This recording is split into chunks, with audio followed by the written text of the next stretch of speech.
Welcome to the Ali Show. Today we have Kevin. I'm actually not really sure how to pronounce your last name. Kevin Jousset. Jousset. Yeah, Okay. don't say Ju, just Jousset. Jousset. But no, that's quite hard for English speakers to say my name properly, so I'm used to it. Don't worry about it. Okay, Kevin Jousset, who's a up-and-coming MMA fighter here at City Kickboxing. And yeah, bro, I'll let you do the introduction. Could you just give us a brief introduction about yourself before we get further? Well, I'm French. Pretty easy to guess with my accent, I guess. Yeah. So I was born over there, grew up over there, moved overseas when I was 20 or 21 years old. So I grew up doing judo for most of my life. Studied quite young when I was like 3 or 4 years old. So pretty much the youngest you can start a sport. Yeah. At 4 years, old, like how was it obviously your parents were the one who decided to send you to judo. How was it they made a decision to send you to judo, or like? Well, from what my parents told me, because obviously I don't remember anything, but from what they say is that's more like I was quite active as a kid. So they just had some mates of them who told them that judo was one of the best sports to do for a kid who was like very active. So at least I could spend my energy elsewhere than home. So that was a bit easier for my parents to deal with me when I was so young and just running around all the time. So yeah, that's why they got me started. But when you are 4 years old, you're not really doing judo. Like you're learning how to around. Yeah, 100%. You're just spending energy rolling around and learning a few stuff. But yeah, that's right. And in France, or where you're from, like your area, what was like the popular sports like kids were into in those days? Well, judo is one of the main sports, to be honest, in the country. So soccer is probably the first sport. That's like quite big over there. That's probably the sport that everyone does as a kid. And judo, I think, is the second sport. So that's, soccer so first, judo. big. I would say judo is a bit like rugby here. Like literally every kid has done judo in France when they were a kid. Some of them kept going. Most of them gave up afterward. What about like other sports like like you mentioned rugby, grappling, or were they not like? No, that's big. But like I think rugby is probably third or fourth sport. I see. Like we do a bit of everything. Like France is quite big for sports in general. So it really depends. But yeah, growing up, for me, growing up, I wasn't really very actively into sports and stuff like that. Oh yeah. Because the background of where we grew up from, sports wasn't really a big thing. Okay. We were not really encouraged to do sports and stuff like that, and there was not a big, not like a big interest in it. So it was a bit different, but with sports while you're growing up, I understand you were part of the national team as well, the judo national team, and so tell us a little bit more about it, being in your youth and heavily involved in judo and representing the country. What was it like? Yeah, well, so as I said, I started very young, so I got my black belt pretty young as well, because when you start at 4 years old, you get better. You remember quite what fast. age you were when you got your? Yeah, I got it this March 15th, 2008. Wow, down to the day. Yeah. So that was a couple of months just before I turned 15. Wow. So I was quite young. I was quite young. So 12 years ago now. And so I was doing that, and when I studied high school, so I don't know if you know, in America they have school for wrestling. And in France, we have school for judo, pretty much. Oh, wow. So, that's called Pôle Espoir and Pôle France. That's pretty much the national team for younger generation. So I've done that since I was 15 years old. All of my high school, I had special schedule where I could train morning, go to school during the day. What was the schedule like? How many hours do you guys train a day? Well, every evening and some mornings. Wow. So at least 2 to 3 hours a day, pretty much. Yeah, that's almost full time. Plus you have high school at the same time. Yeah, that's almost full time fighting training. Yeah, but you don't make any money though. So that's right. yeah, and you have to be like focused on your studies at the same time, which is not always easy to do. So at the peak of like competing in judo, like for the youth, like the youth team and all that, like what are some of the accomplishments that you got? Like well, I got a couple of medals for the nationals, and then I've done international competitions as well. So when you say international, you're looking at like is it like the European Games or like? Well, that's different. So we have like European Championships and World Championships and stuff like that, and we have also what we call European Cup and World Cup. So I was doing more like European Cup and some other tournaments elsewhere in Western Europe. So yeah, that was good. And that's interesting. Yeah, so after I finished high school, I went to Paris to train with the national team. So for 2 years I was there. So studying as well. Well, I was studying to be a judo coach at the same time. Oh yeah, okay. So everything was about judo, to be honest. Judo, yeah. And so I was doing that, and that's pretty much when I stopped as well. Like 2 years later, because I just got over it. Yeah, because you reckon you were doing it for too long. It got to the point where you wanted to try something else. Or? Well, I would say there's a few stuff. First of all, I've done it for too long. When you grew up doing judo since forever, like I can't even remember when I started. And then you get to this age when everyone goes out and has other kind of like stuff to make them happy, and you are just training Monday to Sunday all the time. Yeah. Every weekend you go to compete, and you're not really doing the same kind of stuff than your other mates. Do you feel kind of left out? Yeah, but I mean, all my friends were like that anyway, because I was in school with them and we trained together. So all my friends were the same. But after a while, I was just like over it, I reckon. And also the main thing is I was not having fun training anymore. And I reckon in whatever you want to be successful in, if you don't enjoy what you're doing, you can't be very successful. So after a while, I was like, you know what, I don't like training anymore, so I should do something else. And so for when that gap, so there's that gap there. So you're telling me there was that gap.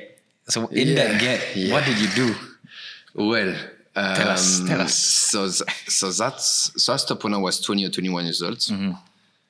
I didn't know what to do at this time, because when you grew up doing that, you're like, fuck, that's all I have in my life. Because I was making money from judo at this time.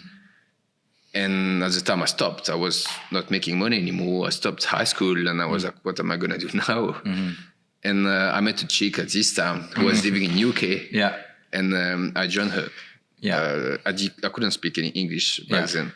So I decided to go to Scotland. I lived over there for like 18 months or something.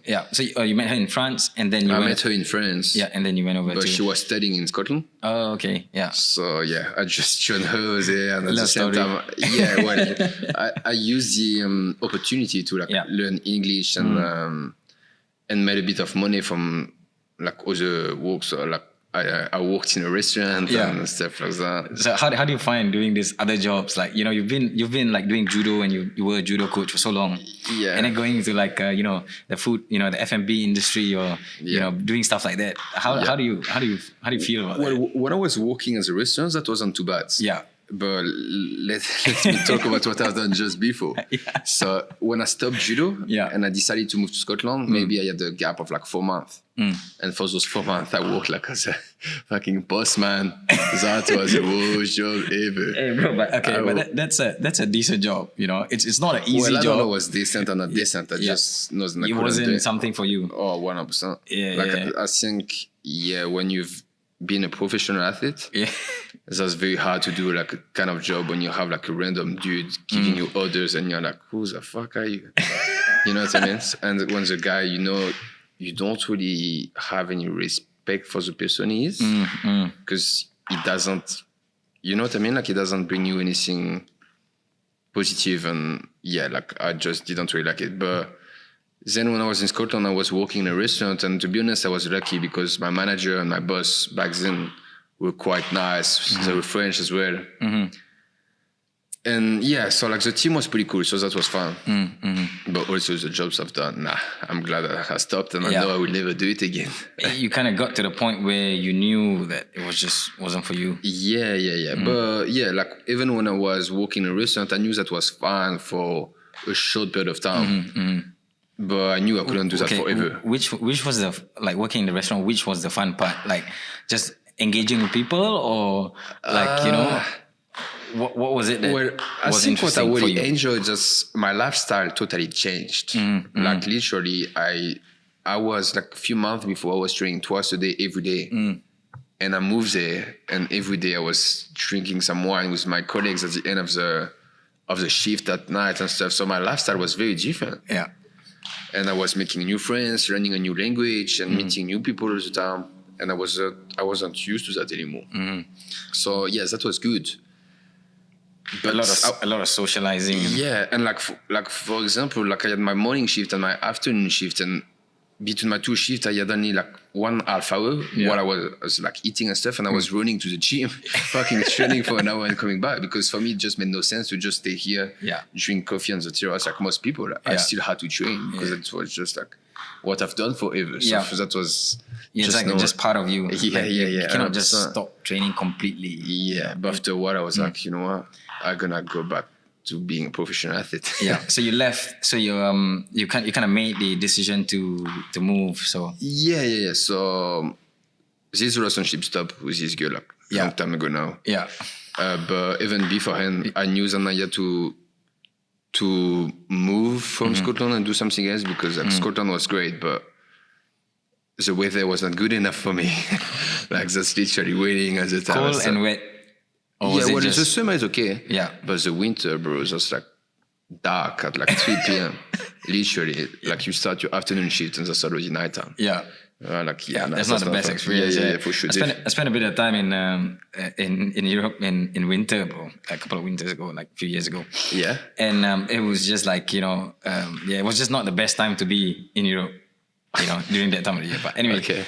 And then you decided to leave Scotland, and where do you go after that? Like, what happened is my last year in Scotland, I was at the same time doing a degree for being a strength and conditioning coach at the same time. That was in France. I was going back and forth, and I met a dude who is a very good friend of mine, Emeric Dumonteuil. Sorry, what was his name again? Emeric Dumonteuil. Emeric? Okay, I'm not even going to pronounce the last name. He's a very good friend of mine. Okay. And anyway, we were doing the same degree for being a strength and conditioning coach. And I met this dude, and he told me, "Oh, bro, you know, like if you've done judo for so long, you should do MMA." And I'm like, "What the fuck is MMA?" Because in France, like no one does MMA, and especially back then, like no one knew it. That's not on the news like here. That's not on the TV like here. So I didn't really know what it was. I just knew what I've heard from the news, which means only negative stuff. Like you can like elbow someone on the ground and blah, blah, blah. But all the stuff I knew about MMA were actually wrong. What I knew was only what the media want me to know. So then he started to explain me and stuff. And he convinced me. And I was like, you know what, I'm moving to Australia soon. So I was moving in September 2016. And so this guy was also strength and conditioning coach in one of the MMA gym in Paris. And I asked him, all right, so I'm moving to Australia, find me a good gym. And at the time I move there, I'll go there and I will train. Because as I tell you, like when I do something, I either do it 100% or I don't do it. So he gave me a couple of gyms. He gave me one in Melbourne called Absolute MMA. I landed in Sydney because I booked my ticket like a long time before he actually gave me the name of the gym. And literally straight away I got there, tried to find some work in Melbourne, found something. 3 days later I flew to Melbourne and stayed there for over 3 years. And I walked over there. I've done another job, bro. I studied over this as a job I found because I needed money. I just traveled to Asia for a couple of months before I went to Australia. So you did an Asian road trip? I've done an Asian trip by myself. Which was very, very nice. I met so many people, great experience, traveled to so many countries. I think that's like a lot of the European guys actually like, you know, they do like a big, you know, Asia road trip, you know, they just go around exploring and stuff. Oh, man, I met some people from everywhere around the world, literally. That was very interesting to meet so many people like that. And it just shows you how close-minded you are beforehand and how open-minded you become afterwards. Once you meet everybody and from everywhere. That was a great experience. I loved it. So I moved to Melbourne, started to work as a salesman. And funny story about it, I've done it, bro. First time. Yeah. My English was okay because Yeah. I spent like 18 months learning in Scotland, in UK and stuff, but not great yet. And I was a salesman selling like paintings. Like literally like paintings. Okay. As a door to door. Wow. Okay. That was the worst job you could do. Anyway, I was doing that. And on the very first week, I did the record of the business. And I sold more stuff than anyone did in the business. I'm being serious, 100%. And after this week, the boss was like impressed. But I told him, but I hate it. So I stopped. Yeah. That's game over. I stopped. Okay, but you gotta tell us what was your tactics, bro. How was it that you... I don't know. For someone who was just there... I think I was good to talk and good to convince people. I think the fact that I'm a competitor, I'm going deep to try to fucking... I know my stuff I'm trying to sell is shit, but I'm gonna say it to you anyway. So I think I've sold like for over $5,000 in a week. Wow. So like I've done first week that you started? Yeah. Oh man. That was good. Bro, that's an accomplishment. And bro, that's not it. Yeah. So I told the boss, I'm done. Like I'm stopping. I don't like it. And he said, no, you gotta stay. You've done the recovery run. I said, I don't care if I've done the recovery. I just don't like it. And the most my mindset, my mindset is if I don't like something, I don't do it, or I do it 100%.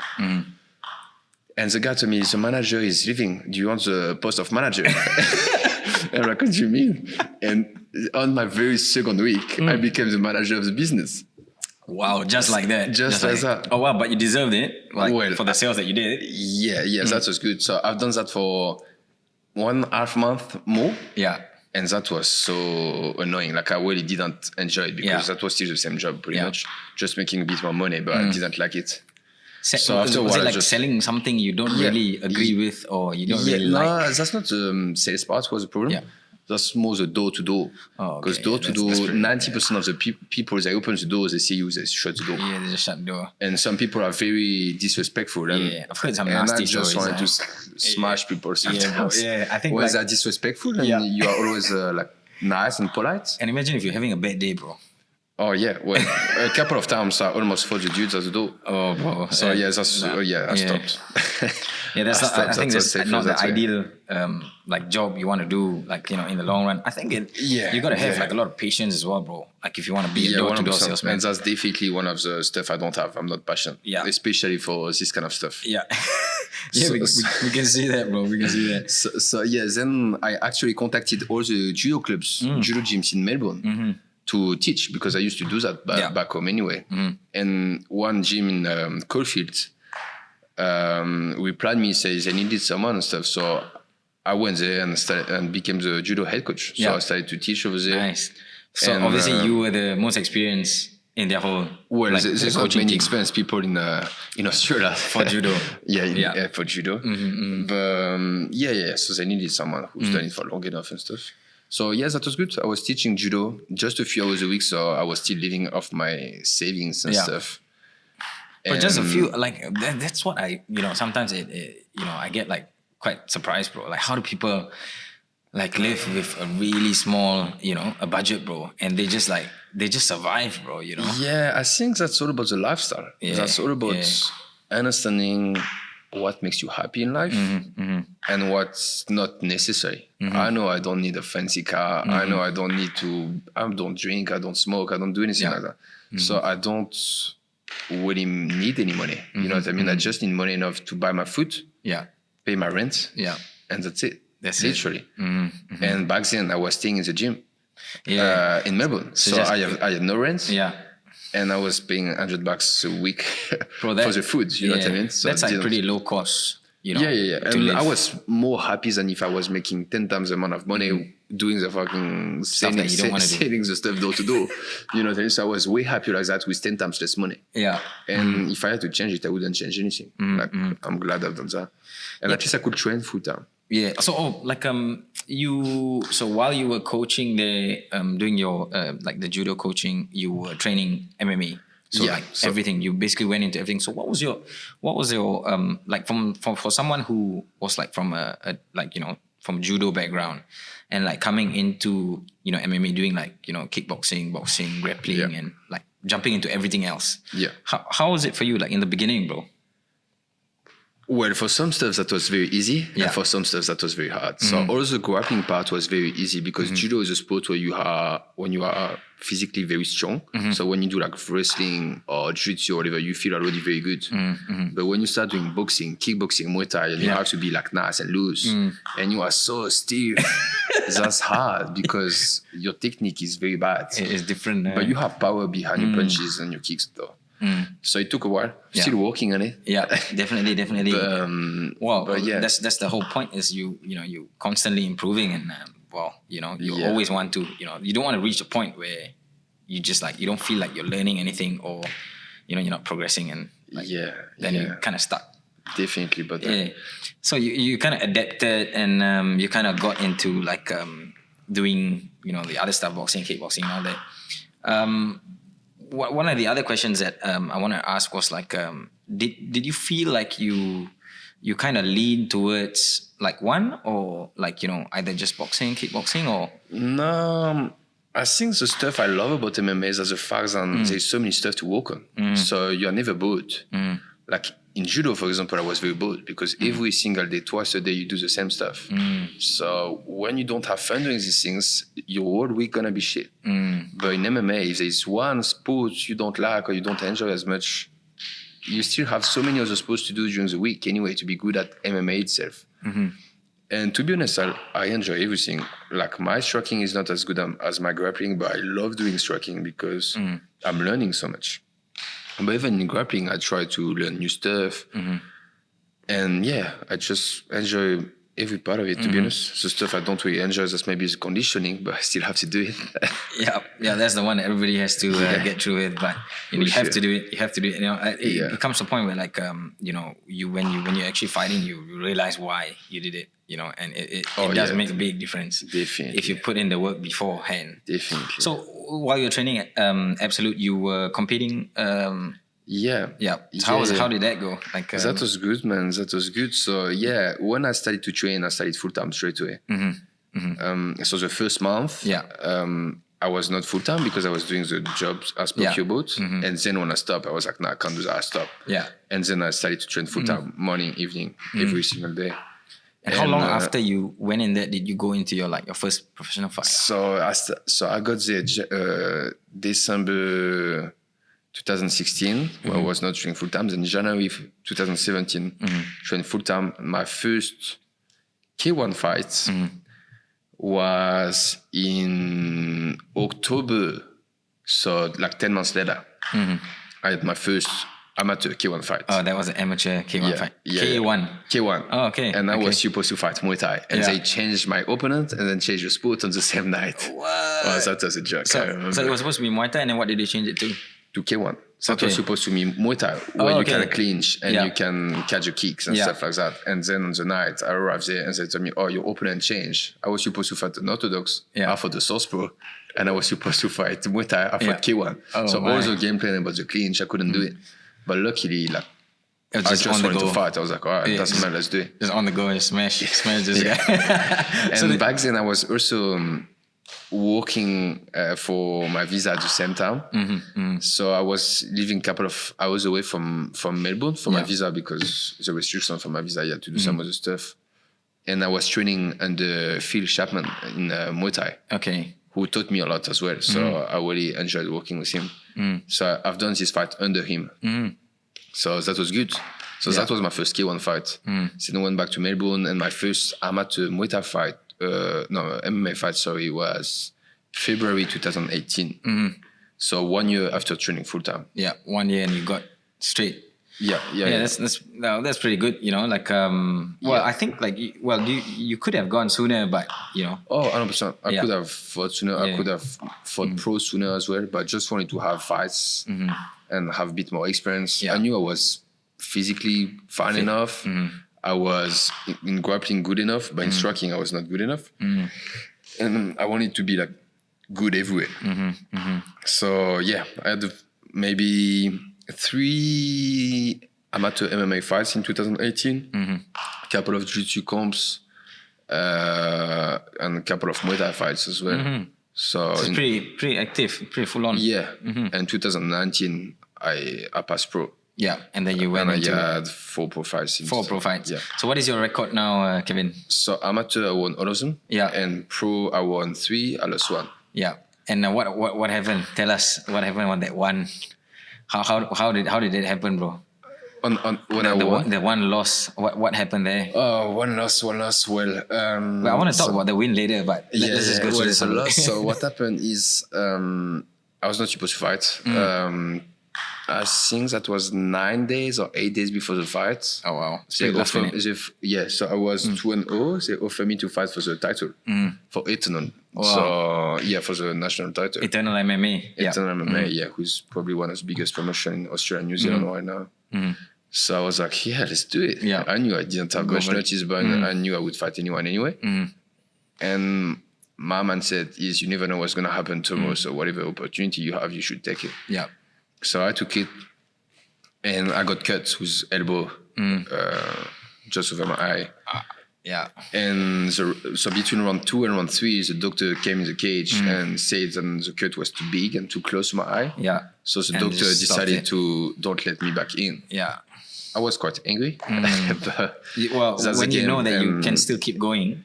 Yeah, 100%. And especially in this sport, that goes very fast. You sometimes don't need much to reverse the situation. Hey you, don't forget to subscribe, like and share this video. Going back to where you because of the cut, they had to stop the fight. Yeah, so pretty much when the cut is like dangerous because like you can lose an eye or something and they stop the fight. To be honest, I don't think the cut was that bad. Yeah. That was bleeding and that was close to my eye, but Did you have to get crazy. stitches or? Yeah, I had like 5 or 6 stitches. Yeah. But that's just because that was close to my eye, so they thought that was like dangerous, but it was a bit bullshit. Yeah, unfortunately, it does happen, and that's the dangerous thing about I feel like MMA is a bit more dangerous than boxing. I mean both is dangerous, but with MMA, you got your hands, legs, and everything, bro. Your elbows and your knees, and bro, it's just a lot more risk of getting cuts. Yeah, I would say that's easier to get cut and to bleed in MMA, but I would say boxing is actually more dangerous because for the brain damage. Yeah. Like you guys get punched for 12 rounds in the head. Yeah. With big gloves, and the brain is fucking shaking for a long time. Yeah, that's in it. MMA, Too many blows to the head. Yeah, it could be really dangerous as well. I think in MMA you get cut, but at the end of the day, that's not as dangerous to get cut and have a few stitches on your face. But brain damage is a big deal though. So that one's pretty serious, definitely. And just another interesting. I actually put a snippet of the video that you posted on your Instagram the other day of this guy who was clinging on to you like a backpack, bro. Oh, and you just picked him up and dropped him. He's getting good instructions from his coach though, and then he's knocked him out. Wow, this fight's over, ref. That's it. That was a lot of energy. There you go. That's why they banned slams in jiu-jitsu tournaments. But that was pretty crazy, man. The strength, it takes, when someone's on your back to actually pick them up and slam him down, and you actually did it twice. Yeah. And the second one, when I saw that video, I was like, man, he was just you could see when his head hit the ground, I was like, fuck, he looks like he's knocked out, But yeah, that was pretty awesome. That's pretty impressive. Okay. So now the big question, how was it you came to the decision to move to New Zealand and to come to City Kickboxing? What influenced you to come here? Okay, so I think that if you want to be the best at something, you're going to train with the best guys. If you train with some guys who are not kicking your ass every day, you're not going to get good enough. And so I've heard about this gym when I was in Melbourne, and I knew they were very good in striking, and obviously I knew some of the big names. And before my very first pro fight, so early 2019, I decided to come here for a training camp to work on my striking. Yeah. Who was obviously still my weakness back then. And I came here for, I think that was 3 weeks. And when I trained here, I was like, wow, this team is awesome. The trainers are great. The people who train here are great. And especially the mentality and the mindset in the team. And I was like, wow, I really enjoy. So I stayed here for 2 weeks, really liked it. And then came back 1 month later, stayed again for a couple of weeks. Yeah. Then went back to Melbourne and started to save money to come back and move here. Permanently. Yeah, so I had a couple of talks with Eugene, the head coach here. And yeah, so then I just decided to move here, and I'm definitely happy about it. It's a good choice. That Oh, you made. 100%. But Yeah, that's the one. but like I don't regret I stayed in Melbourne. Though Melbourne was great, and I loved my time over there. I learned a lot of stuff, and I'm really thankful for all the people who helped me back then. But I know for my career, it's definitely better for me to be here now, for sure. Moving forward, Yeah. definitely. What I felt as well, what's different about City Kickboxing is like, you know, the vibes that you get, and like how everyone like treats you like family, you know. Yeah. And like it's just different, bro. It just feels different. And obviously with all the, you know, like the high level of fighters that come out of here, you know, like boxing, kickboxing, and MMA as well. Like, you know, the gym must be doing something right. Yeah, I'm agree. I think the main thing is like so many people are asking what's the difference? Why is City Kickboxing so good and so many gyms are not, blah, blah, blah. I think the main thing is the mindset. And you've seen it like every single weekend. The fighters who are here training right there where we are right now. Yeah, right there. And the whole team is here. Like from an amateur guy to a world champion guy, everyone is here helping each other for the guys who are getting ready for their fights. For 8 weeks, you come here every weekend. But because there's always people fighting, you pretty much spend every single day in this gym. So that's a lot of sacrifices for some people. Definitely. Who have like family and stuff. But I think that's why it pays off so well. And also like that's more like a family than a team. Yeah, definitely. I feel like that as well. Yeah. I think And that's a big thing. what's actually interesting for the people who are watching this video is Kevin was actually one of the first few people who actually talked to me when I came into the gym. So I walked in and you know, I was just talking to a few fellas, and I saw Kevin there, and like, you know, when he smiles, he has this very inviting look, right? So he was like, you know, he was very friendly, and he was, you know, chatting with me, and yeah, we just like started talking, and we kind of just kept going, you know. So like I felt it from then, you know, like when I came in, when I was talking to Doug, and then like to you and some of the other guys as well. So I just felt it, you know, straight away. Yeah, definitely. Here you feel when you come, if you want to train properly and stuff, you'll always be welcome. You'll always have someone to help you out and Definitely. stuff. But obviously, if people don't have the right mindset, they're also gonna feel it. Yeah. Which is great, I think, because at least like the gym gonna works well for a long time. It kind of pushes you. So it's either you follow the pack or you get left behind, and then you realize that it's not for you. Yeah, you know, so I 100%. think it's kind of a good, you know, it's a really good system as well. You know? Definitely. It's either you go with it, or you know, if you don't like it, you fall off, and you just realize it's not for you. Yeah, definitely. I think Eugene and Doug are doing such a good job for like keeping the teams together, and like like even the guys who just come for fitness and just train a couple of times a week, everyone loves it, and there's no difference between a guy who just train once a week or someone who's already fighting in the UFC or world champion or whatever.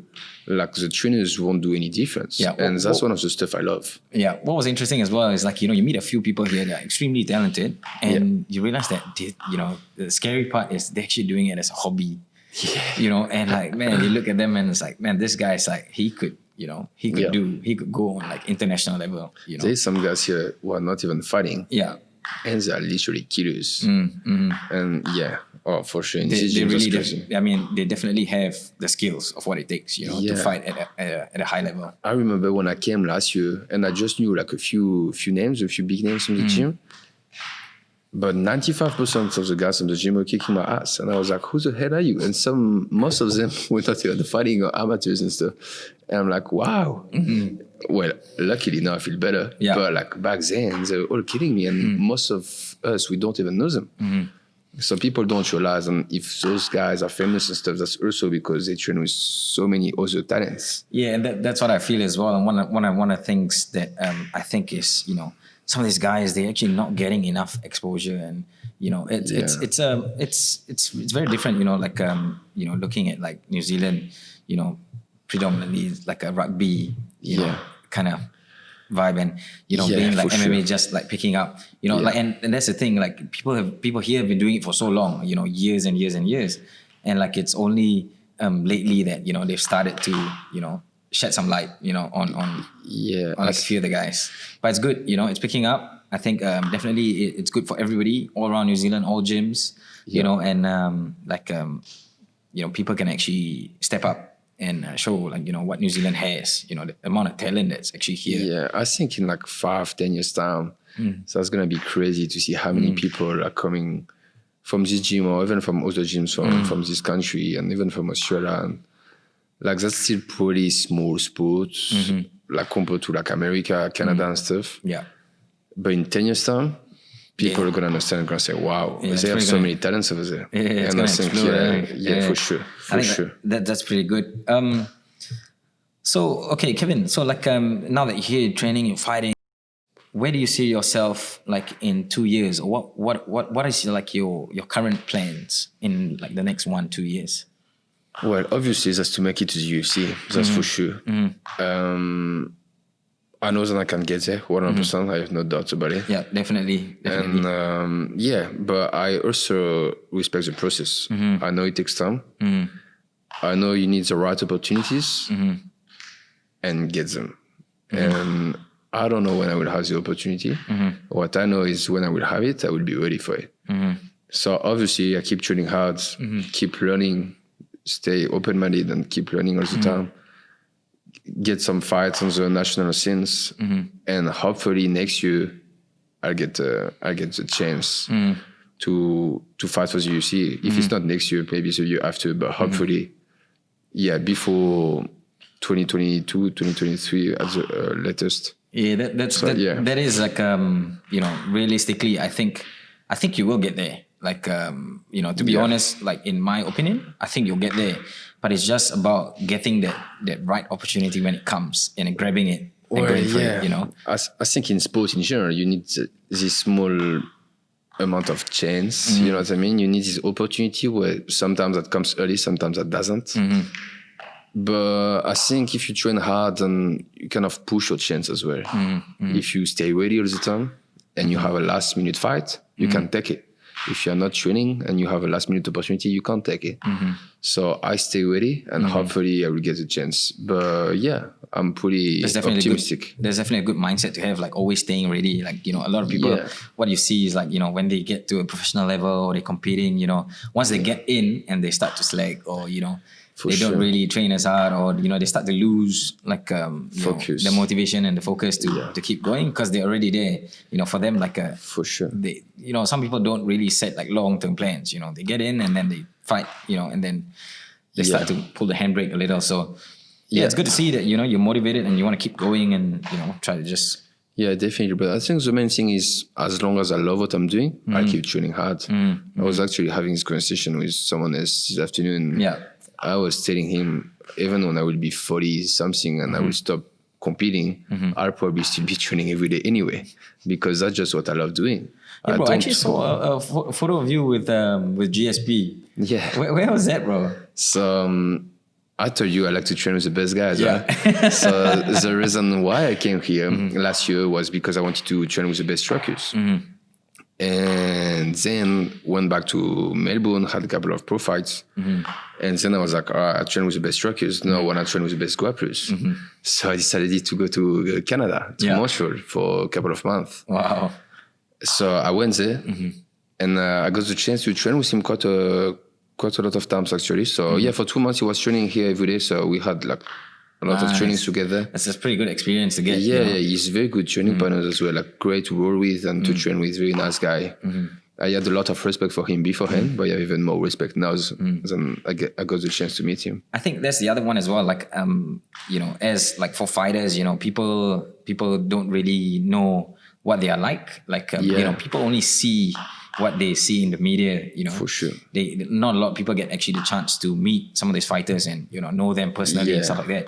And that's what, it's very interesting as well, like for myself, when I meet a lot of the fighters here, and like, to get to know them personally and to get to know what kind of people they are, it's like, it's completely, it's really different from what you see in the TV and stuff like that. Yeah, for sure. I think on the media, many people are a bit fake. It depends who, obviously. Yeah. But many people can be fake just to try to like sell their image or something. But I think that's a shame. But talking about GSP, the guy is like exactly the same in real life. Sanis and the media, like he's very nice and humble guy. Straightforward and like always helping and like he's happy to help anyone. And no, that was good, man. I trained with him and so then I came back and decided to move here instead. But the up and coming fighters, like, do you have any advice for them or any words that you want to say? I'm gonna try. Well, obviously, I would say do something you like and never give up. As long as you like and you enjoy the process, it will pay off sooner or later. Eventually, it's gonna pay off. But make sure you don't give up. Make sure you keep trying. And even if it doesn't work at first, that doesn't mean that's done. That just means keep trying and eventually that will work. And I think hard work always pay off eventually. And even if it doesn't for some reasons, at least you know you've tried. But if you don't try hard enough, you will regret it your whole life. So I think in life you gotta try. And if it pays off, that's great. If it doesn't pay off, at least you have no regrets to have.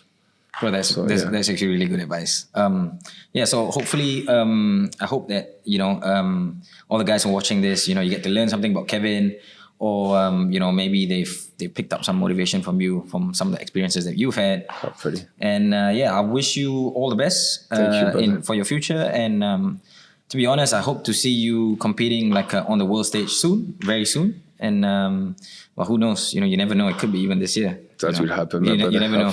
You never know. But I wish you all the best. And man. So that wraps up our podcast for this session. And Sounds good. Thank you very much, We'll Kevin, for coming on today and sharing whatever that you shared with us. And Sounds good, my brother. That was good fun. Thank you again. Thank you for watching this episode. Don't forget to subscribe, like, and share, and see you on the next one.